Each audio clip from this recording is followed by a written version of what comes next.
pagi semua, saudara. Salam. Yang jawab saya cuma mau 5 orang ya sebelah sini. Salam. Shalom. Salam. Apa kabar Bapak Ibu? Luar biasa. Kalau saya jawab saya tahu jawabannya. Saudara semua baik-baik saja kan? Situasi nggak baik tapi saudara kelihatan wajah tetap baik kok. Saudara di lembah, saudara di puncak bukit, semua kita dalam kondisi baik karena Tuhan kita tetap baik. Amin. Thank you Pak Anton dan semua pemimpin di LMCC. Kita masuk di bulan September. Selamat datang di bulan September dan kita akan membahas tentang value, tentang nilai.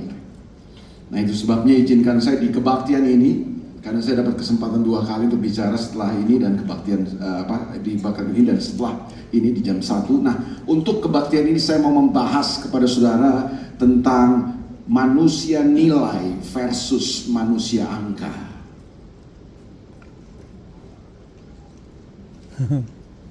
Coba lihat wajah samping kanan kirinya, itu manusia nilai apa manusia angka sebelah. Apa maksudnya Pak manusia nilai? Manusia nilai itu adalah manusia yang hidup dipandu oleh nilai. Ya. Manusia yang bobot kehidupannya ditentukan dan diukur dari value dalam kehidupannya. Sementara manusia angka adalah manusia yang hidupnya sangat ditentukan oleh angka. Nah, apa itu angka, apa itu value? Nah, value adalah prinsip-prinsip kebenaran yang kita percayai dan menjadi panduan dasar buat kehidupan dan perilaku kita. Saya ulang sekali lagi, apa itu value, apa itu nilai? Nilai adalah prinsip-prinsip kebenaran yang kita yakini, yang kita percayai, dan itu telah menjadi pedoman atau panduan dasar buat kehidupan kita dan perilaku kita. Itulah value, itulah nilai. Kalau prinsip itu nggak benar, ya harusnya jangan jadi nilai kita dong ya. Selalu menurut saya value adalah prinsip-prinsip kebenaran yang kita percayai dan itu kita putuskan untuk menjadi pedoman dan panduan dasar kehidupan dan perilaku kita. Apa itu angka? Angka lebih berbicara kepada pencapaian-pencapaian, prestasi-prestasi, apa yang saudara dan saya miliki dalam kehidupan berupa materi dan hal-hal lahiriah. Nah itu angka. Jadi saya berdoa supaya semua orang yang ada di LMCC ini menjadi manusia nilai, bukan manusia angka. Amin. Dunia ini menilai dan mengukur bobot kehidupan seseorang itu dari angka. Itu sebabnya kita mengenal sebuah sistem dalam dunia ini yang disebut sistem meritokrasi. Meritokrasi adalah sebuah sistem yang dipakai atau yang dianut oleh sebagian besar dalam dunia ini untuk mengukur dan menentukan seseorang yang pantas untuk menduduki ini, dan lain sebagainya. Jadi kepantasan, layak, kelayakan. Jadi itu sistem meritokrasi. Apakah salah sistem meritokrasi ini? Tidak salah. Saya tidak ingin menyalahkan. Sistem angka juga saya tidak mau menyalahkan, tapi ini yang saya mau beritahu sama saudara. Ada sebuah sistem yang jauh lebih tinggi daripada sistem meritokrasi, yaitu sistem kerajaan Allah. Amin. Saya percaya bahwa sistem kerajaan Allah mengatasi segalanya. Amin. Mengatasi sistem dalam dunia ini. Yes. Kalau dunia ini kita dipandu dengan sebuah sistem yang namanya meritokrasi atau sistem angka, kerajaan Allah tidak bergerak dengan sistem angka dan meritokrasi. Kita bergerak dengan sebuah sistem yang namanya favor, the God favor, kemurahan Tuhan, anugerah Tuhan. Setuju Bapak? Amin. Iya. Dan itu ada di sepanjang Alkitab kita. Bukan berarti bahwa Tuhan nggak mau kita jadi pinter. Bukan berarti bahwa Tuhan nggak mau kita punya prestasi. Oh Tuhan mau. Tapi cara bekerja Tuhan, kalau saudara pelajari sepanjang Alkitab kita, saudara akan menemukan Tuhan tidak bergerak dengan sistem meritokrasi. Ya. Tuhan tidak bergerak dengan sistem angka. Tuhan selalu bergerak dengan sistem value, dengan nilai-nilai, dengan anugerahnya, dengan kemurahan. Nanti saya akan tunjukkan kepada saudara beberapa contohnya. Tapi ini yang saya mau mendaratkan dulu di hati dan pikiran saudara, bahwa percayalah Tuhan kita bergerak sangat berbeda dengan dunia ini. Ya. Sekali lagi, dunia mengukur kita dengan sistem angka, dengan sistem meritokrasi. Tapi Tuhan tidak menilai kehidupan kita dengan angka, Dia menilai hidup kita dari value kehidupan kita. Yes. Dari kualitas kehidupan kita Ya. yang berupa apa? Prinsip-prinsip kebenaran yang kita percayai. Amen. Yang menjadi panduan dasar sikap, perilaku, dan kehidupan kita. Ya. Sampai di sini saudara bisa menangkap apa yang saya mau maksudkan kepada Amin. saudara? Amin. Oke, dan saya berdoa dan berharap saudara nggak sekedar hidup sebagai manusia angka. Saudara dan saya akan hidup menjadi manusia-manusia nilai. Kita hidup dengan value, bukan sekedar dengan angka. Tidak salah dengan angka. Tapi dari kecil kan kita diajar begitu oleh dunia ini. Anak yang pintar waktu kita sekolah, anak yang pintar diukur dari apa? Nilai angka. Nilai-nilai apa, Pak? Angka Raport. apa ya? Raportnya. Angka raportnya kan, angka nilai ulangannya kan. Anak-anak tidak pernah dinilai cerdas dan pintar dari yang lain. Pertanyaannya, apakah anak-anak yang punya nilai akademik kurang bagus berarti tidak cerdas? Tidak. Kalau kita belajar hari ini kan ada 9 atau 10 kecerdasan kan. Ada kecerdasan body, ada body smart, ada natural smart. Tapi kita selalu diukur dengan apa? Angka. Logic smart terus. Jadi nilai akademik kita itu menentukan saudara pintar atau enggak. Pertanyaannya adalah, yang melakukan korupsi di negara kita, yang menghancurkan dan merusak bangsa kita ini orang-orang pintar atau orang-orang bodoh? Pintar. Menurut angka, pintar. Tapi dia saya mau beritahu, kerajaan Allah bergerak dengan sistem yang berbeda. Yes. Mari kita lihat sama-sama. Saudara butuh berapa contoh pagi ini? 2 bisa saudara pulang dengan damai sejahtera? 2 aja ya? Oke? Saudara kayaknya kurang rela tuh. Oke-nya tuh kurang rela ya. 2 bisa? Oke, bisa ya? 2 aja begitu ya. Oke. Mari yang pertama kita lihat. Karena kita mau perjamuan kudus. Tadi saya mau ada 17 contoh. Cuma waktu sangat terbatas. Waktu perjamuan kudus. Dan waktu jam makan siang saudara akan tersita banyak. Oke, saya putuskan 2 saja. Yang pertama, coba kita lihat sama-sama Kisah Rasul pasal yang ke-13. Saya mau sodorkan satu sosok di Alkitab yang keren menurut saya. Namanya Daud. Tentu saudara tahu lah tokoh ini. Siapa? Daud. Daud. Siapa Daud?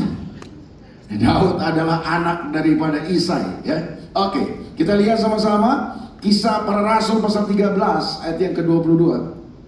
Alkitab berkata begini, setelah Saul disingkirkan, katakan sama-sama, Saul disingkirkan. Saul Siapa Saul disingkirkan. ini raja yang berkuasa pada waktu itu sebelum Daud jadi raja. Raja Israel pertama itu Raja Saul namanya.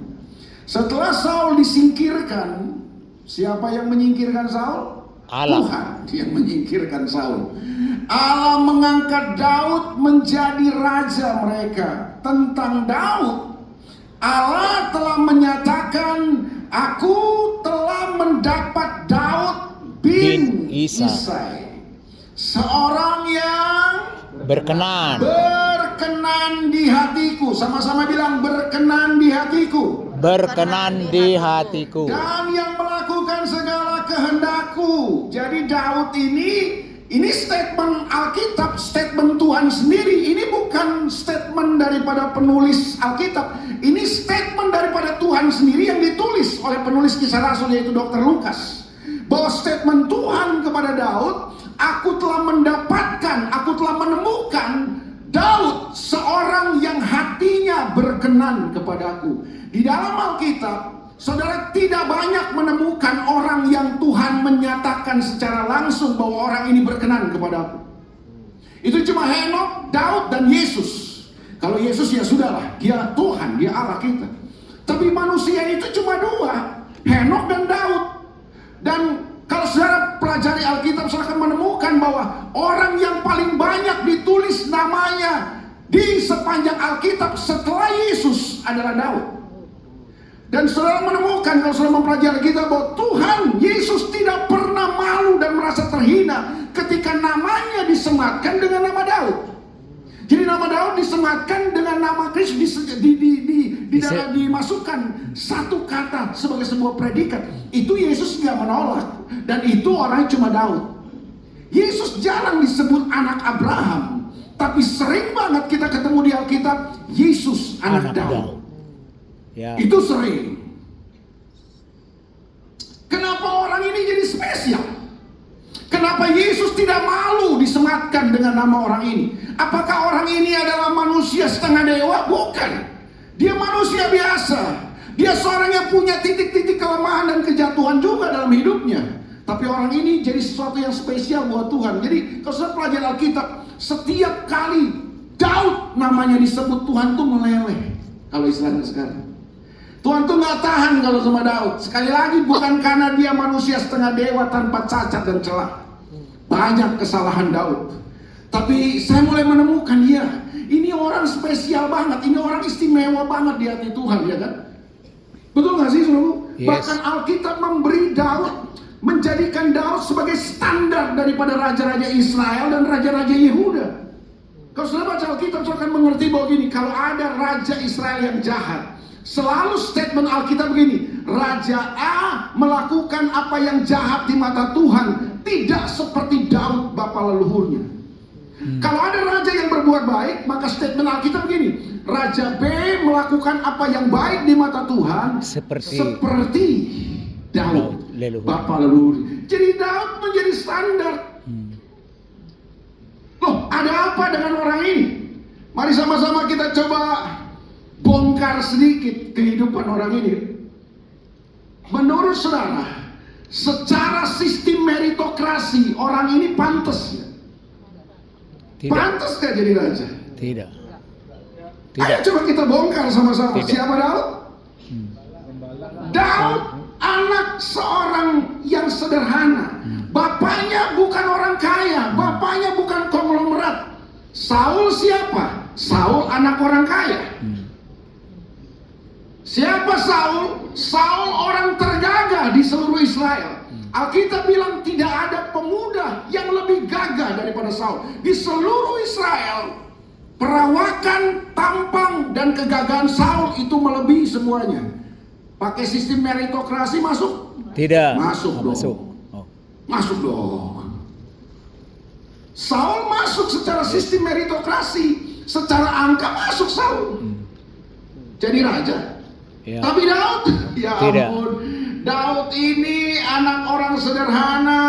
Lalu siapa Daud? Daud anak yang ditolak, anak yang diremehkan, anak yang tidak pernah diperhitungkan. Buktinya apa, Pak? Buktinya waktu Samuel disuruh Tuhan untuk mengurapi salah seorang anak Isai yang akan dilantik jadi raja menggantikan Saul, Daud diajak nggak sama bapaknya? Tidak. Daud nggak diajak, padahal Samuel udah bilang, Isai, salah satu anakmu telah dipilih Tuhan untuk menjadi raja Israel menggantikan Saul. Bawa anakmu semua karena salah satu anakmu akan diurapi Tuhan jadi raja. Dia punya anak banyak, Pak, bukannya Daud, tapi Daud tidak diajak. Kakak-kakaknya diajak. Lalu bapaknya bilang sama Daud, Daud, kami akan dijamu oleh Samuel. Kamu tinggal di rumah, jaga tuh kami rumah, jangan kemana-mana ya. Jadi Daud nggak diajak, dia anak kan.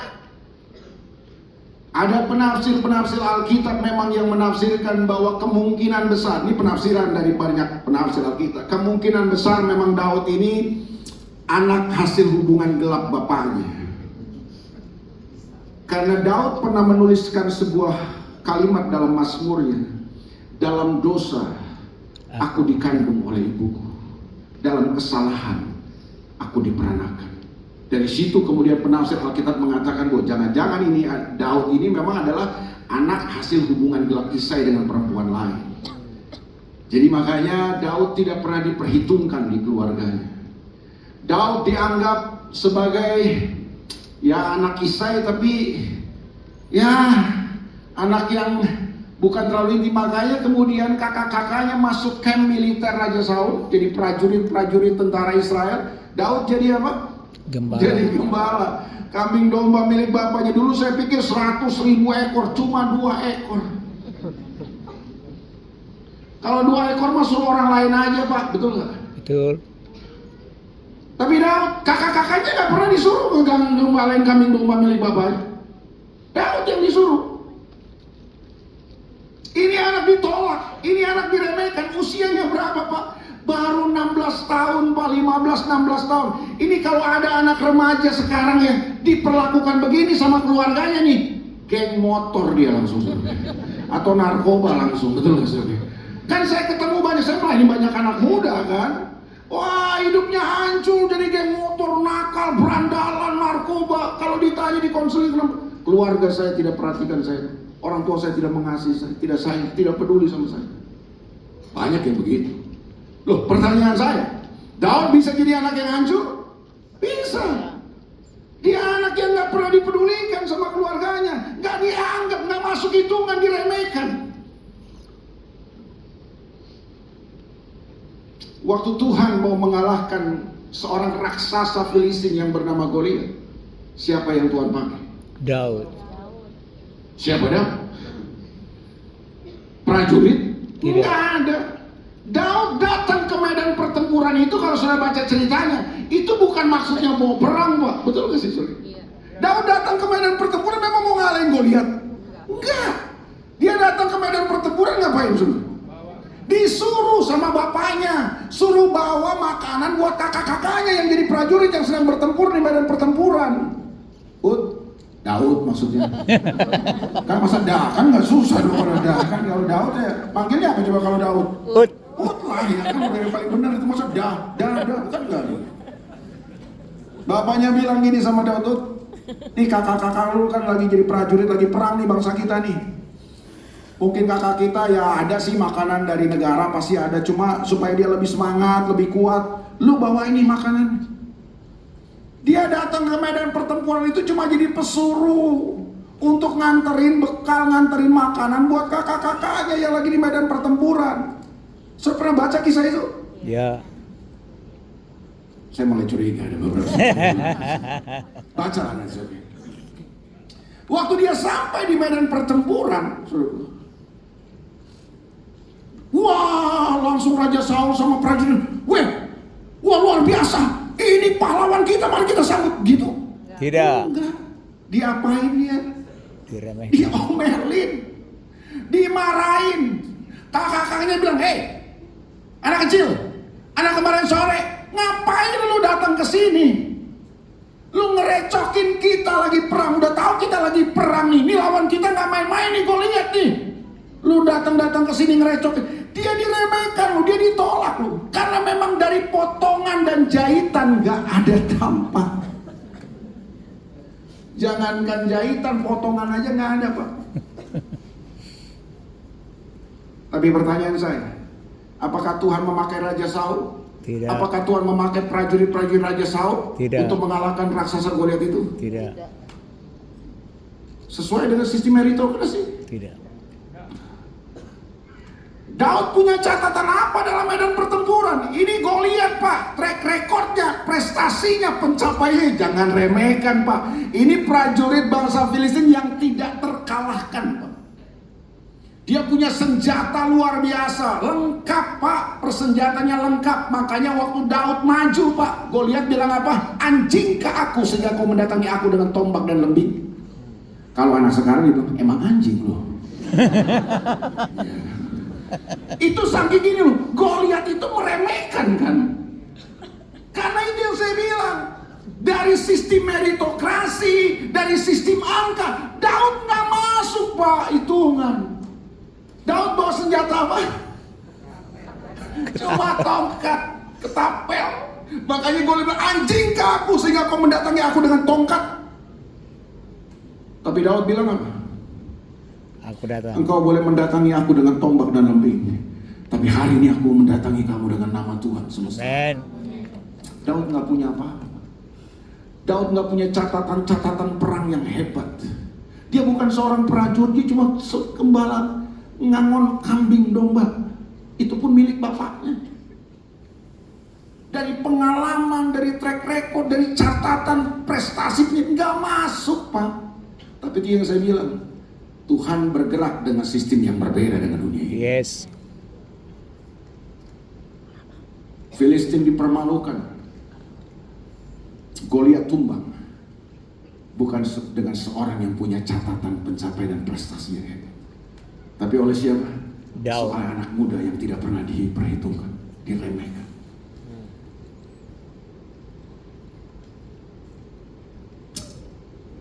Waktu saya baca dan pelajari kisah Daud ini, apa sih yang membuat Tuhan bilang, aku telah menemukan seorang Daud yang hatinya berkenan kepadaku. Wah, itu yang saya bilang, Tuhan tuh gak melihat angka, Tuhan itu melihat apa? Value kehidupan Daud. Ini orang, Pak, hatinya itu diisi sama Tuhan. Ini orang yang hatinya dipenuhi bukan dengan ambisinya, bukan dengan kesombongan dirinya, bukan dengan apapun tentang dirinya. Hati orang ini dipenuhi dengan Tuhan. Kerinduan Daud itu dalam hidupnya itu cuma satu, Pak. Kalau kita kan doa kita banyak ya. Doa saudara banyak nggak? Banyak. Kalau Daud doanya apa? Cuma satu. Satu hal telah kuminta kepada Tuhan. Kalau kita banyak hal yang kuminta. Kalau Daud Satu. satu hal telah kuminta kepada Tuhan, itu yang kuingini Tuhan. Apa? Diam di rumah Tuhan. Diam di kampung Tuhan. Diam di dalam rumah Tuhan seumur hidupku. Itu maksudnya bukan ke gereja melulu. Maksudnya itu kerinduanku, permintaanku, keinginanku cuma satu, Tuhan. Hadirat-Mu Tuhan memenuhi hidupku. Makanya di titik-titik Daud ditolak dalam kehidupan, dia diremehkan. Dia gak kecewa kan?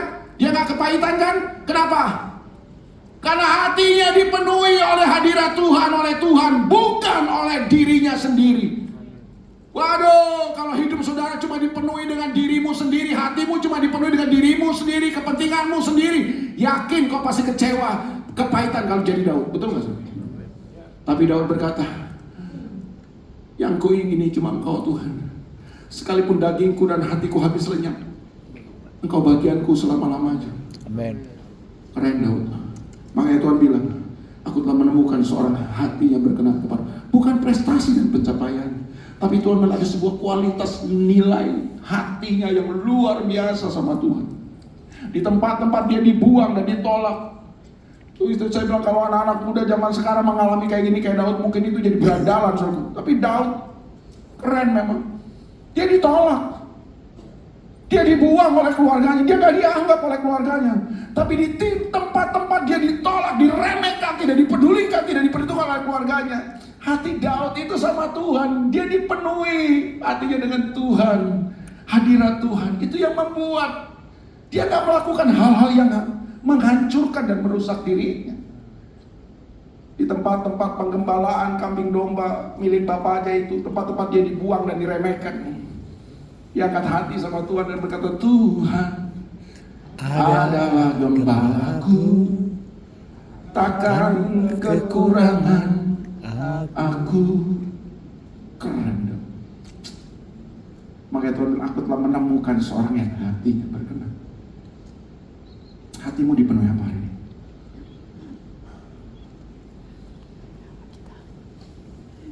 Waktu Daud mengalahkan Goliat dari seorang yang tidak pernah diperhitungkan, kemudian Daud mencuat menjadi seorang hero baru di Israel. Dia menjadi seorang idol baru, Israel idol baru. Semua putri-putri Yerusalem mengelulukan Daud. Bahkan Saul Raja Israel yang harusnya lebih terkenal dari Daud kalah pamor. Kalau ada polling waktu itu semua mengarah kepada Daud. Putri-putri Yerusalem menyanyikan yel-yel, Saul membunuh beribu-ribu, Daud membunuh berlaksa-laksa. Saya mau nanya sama saudara, kalau kita tiba-tiba dari orang yang gak diperhitungkan melesat, langsung viral, terkenal, jadi orang hebat, orang yang dipuja-puji di seluruh negara, bisa besar kepala gak kita? Bisa. Oh bisa. Kita bisa mengalami hidrosepalus, pembesaran kepala, dan kita nggak bisa naik helm, naik motor karena nggak bisa pakai helm. Ya, ada banyak orang kan baru sukses dikit, baru berhasil dikit besar kepala, langsung merasa hebat, merasa top, merasa merasa hebat, merasa mampu, merasa bisa. Inilah yang menutup aliran favor dari Tuhan. Makanya Daud nggak apa-apa. Ini orang punya nilai memang. Waktu dia mencuat jadi hero yang terkenal, pahlawan Israel yang dielukan, dipuja-puji, Daud berkata, sekarang aku tahu bahwa Tuhan mengurapi, Tuhan memberikan kemenangan buat orang-orang yang diurapinya. Daud ingin bilang begini, hei, kalau aku bisa menang dalam peperangan itu pasti bukan karena aku, karena Tuhan yang memberikannya.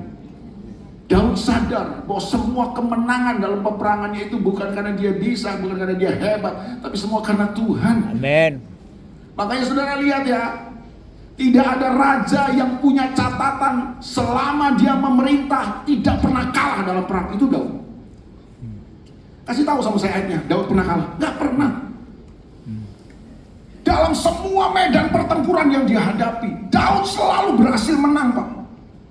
Kenapa? Karena ini orang gak ngandelin pengalamannya, dia gak ngandelin kebisaannya. Itu yang saya bilang, selama kita merasa bahwa kita bisa, kita mampu mengerjakannya, kita bisa melakukannya, tiba-tiba anugerah dan favor Tuhan tertutup buat kita. Daud menang di semua pertempurannya. Kenapa? Kan dia terus mengandalkan Tuhan. Dia tidak pernah memakai prestasi dan pencapaian di masa lalu untuk perang hari ini. Selalu setiap dia maju berperang, Tuhan, majukah aku Tuhan? Dia tanya Tuhan, dia libatkan Tuhan, dia mengakui Tuhan dalam segala laku. Itu yang membuat Daud bisa menang dalam seluruh pertempurannya. Daud memerintah Israel 40 tahun.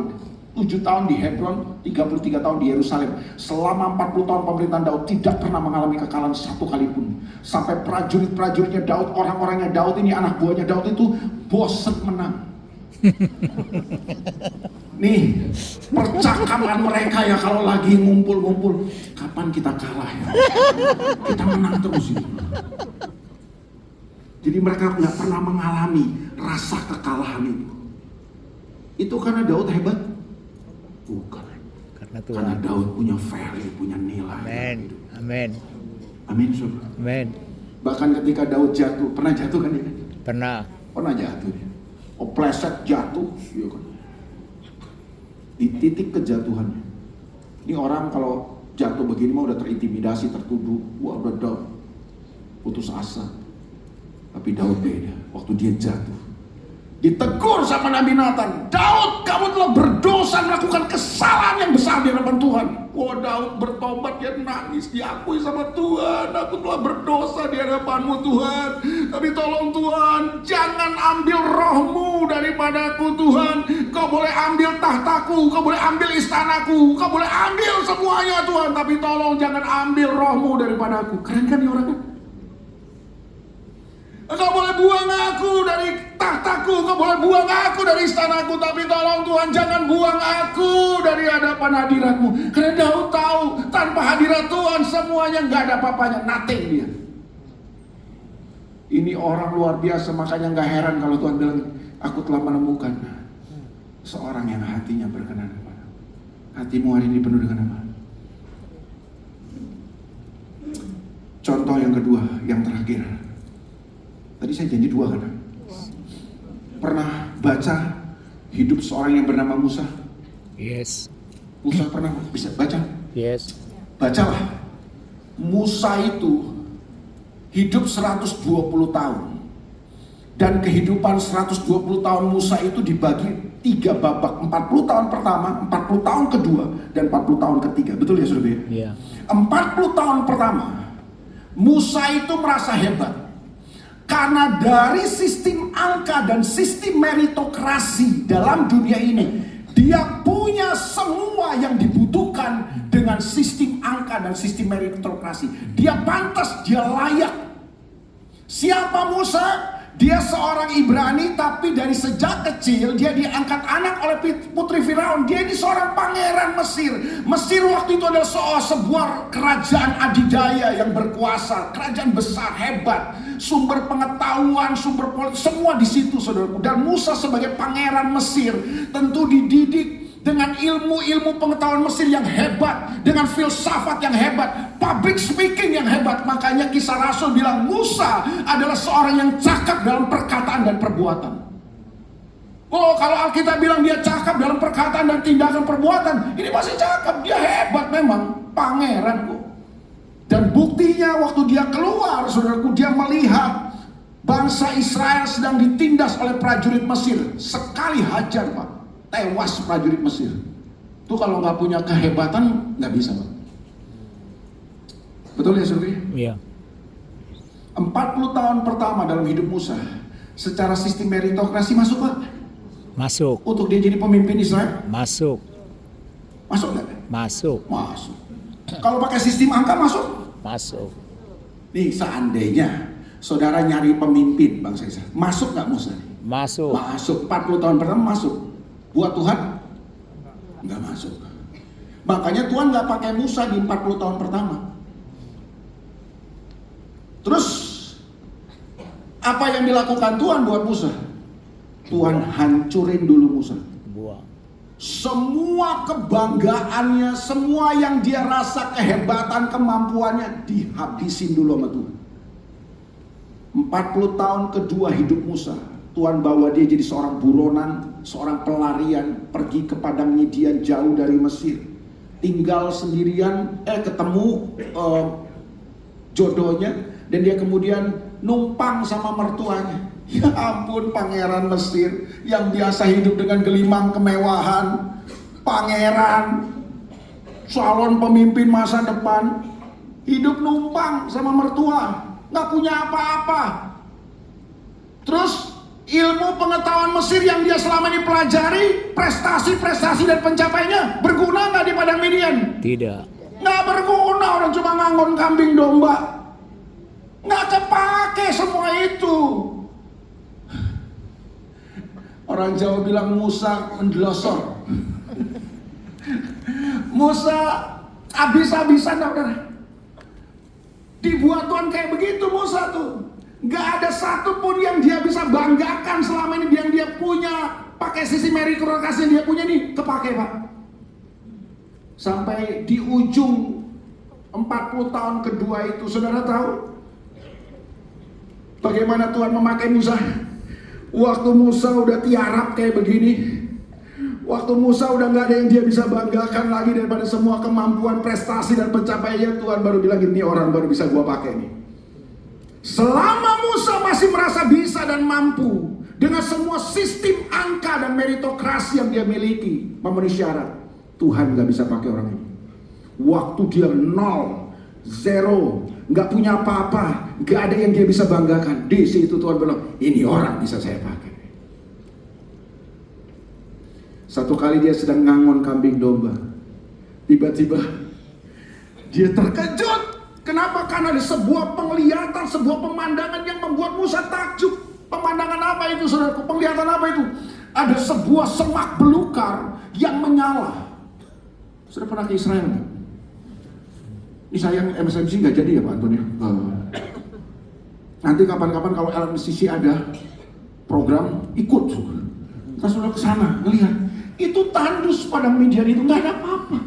Musa ngelihat semak belukar itu ya cuma ada, tapi satu-satu lah. Nah semak belukar itu kan kering, kebakar Pak, kebakar. Loh logikanya kalau semak belukar kebakar apa? Hangus, betul nggak? Iya. Tapi yang membuat Musa takjub, ini semak belukar kebakar, ada api yang nyala membakar semak belukar itu, tapi nggak hangus ini semak belukar, kan keren kan? Yang lebih menakjubkan Musa ketika dia lihat pemandangan itu, ini kok semak belukar kebakar tapi nggak gosong ya, nggak hangus ya. Tiba-tiba ada suara dari dalam semak belukar yang menyala itu, Musa, Musa tambah kaget lagi. Ya, tanggalkan kasutmu, karena tempat engkau berdiri itu kudus Musa.